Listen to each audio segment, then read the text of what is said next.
Hey guys, welcome to Fantasy Sports Live. I am your host, Crazy Gaby, and this is a wonderful hump day, Wednesday, of course. One thing I noticed, there's no professional sports teams named the Camels. Now, if there were, we talk a lot about birthday games and revenge games and bobblehead nights and everything else affecting how well fantasy sports players perform.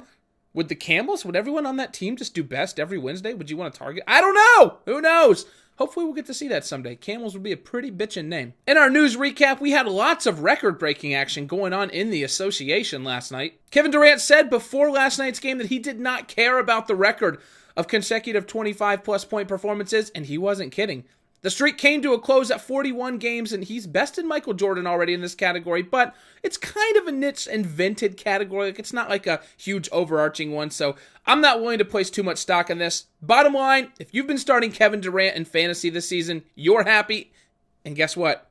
Newsflash, if you continue to do so, you're probably going to continue to remain happy. In a bit of sad/happy news, Steve Nash passed Mark Jackson for third on the all-time assist list. Assist list. It's like a Dr. Seuss novel. I'm not even going to try to say that again.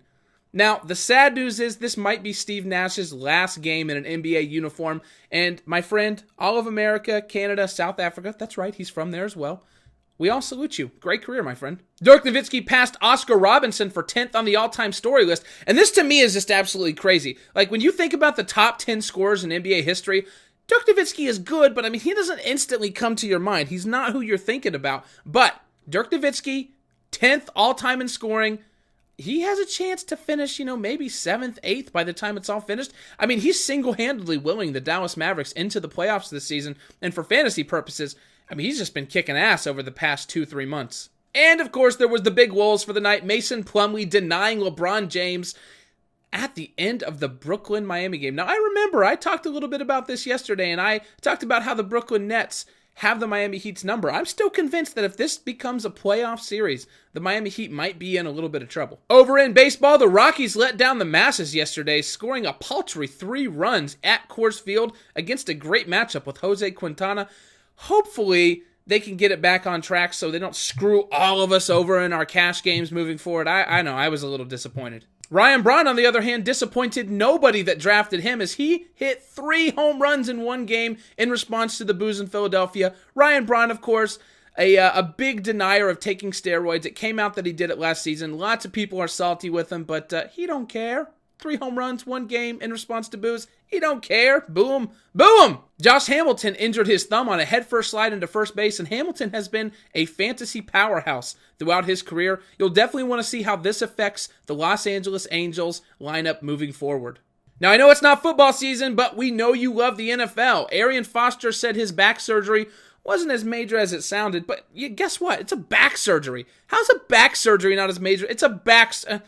Don't even get me started. Just Arian Foster, I understand you're trying to reassure probably yourself more than anybody, but yeah, keep a big eye out for that once the season starts because Arian Foster may never be the same player again, unfortunately. One of the better stories of the past 6-7 seasons in the NFL. Reggie Wayne, with a torn ACL last season, says he is way ahead of schedule in his rehab and he expects to be cleared for football activity by April 25th. This may go a long way towards the continuing development of Andrew Luck, and it's shaping up to be a very prolific offense out there in Indy this season. Now the moment I know you have all been waiting for. We got tonight's top plays. OQuinn is filling in admirably for Nikola Vucevic. He was already in the starting lineup, but he's picking up his minutes, playing over 30 on most nights. The Brooklyn Nets, for as good as they've been defensively, they have 2 glaring, put right here, 2 glaring weaknesses. They don't play well on the road, and they're terrible on the second night of back-to-backs. I actually look for this to be a very close game where the Magic could possibly pull off the upset, and OQuinn is in a great spot to take advantage of the Kevin Garnett-less team. Speaking of great spots, if Kyle Lowry sits out tonight, which I think he will, the Raptors really have no incentive to bring him back for a meaningless game with one of the league's worst teams. They can win this game handily either way. And that sets up perfectly for Mr. Grievous Vasquez to have another solid outing. 2 of his last 3 games have been fantasy gold. Keeping it at the point guard position, Aaron Brooks likely starting tonight as Ty Lawson, well, the reports don't look good. Pretty much shut down for the season is what we're hearing out of Denver, and he's being pegged as very far away from returning, which if you're counting on one hand, only about a week left in the NBA, so not much time for him to come back, especially considering this team ain't going nowhere in the postseason. Aaron Brooks makes an excellent play in one of the highest over-unders of the night against the Houston Rockets. Playing a little baseball action, you got Masahiro Tanaka. Now, anytime a new pitcher, especially one with as much talent as Tanaka, comes into the league, they always get a significant boost because they're playing against batters for the first time.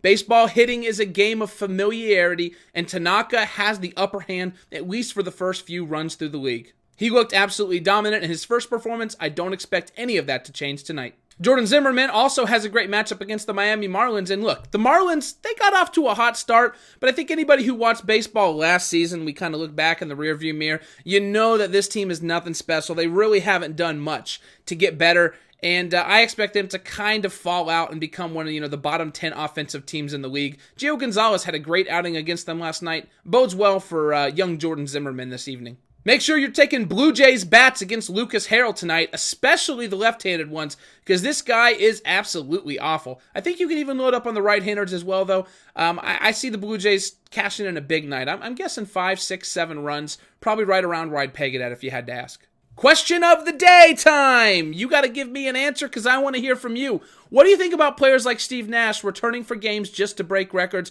or to pass up people on all-time lists? I personally don't like it. Do what you do through the natural course of your career and just let the numbers speak for themselves. I'm not a big fan of guys coming back just to break records or move up in the record books. But hey, that's just me. I want to know your thoughts. Leave it in a comment below. Thanks for watching Fantasy Sports Live. I'm Crazy Gaby reminding you to be a man. Grow a beard.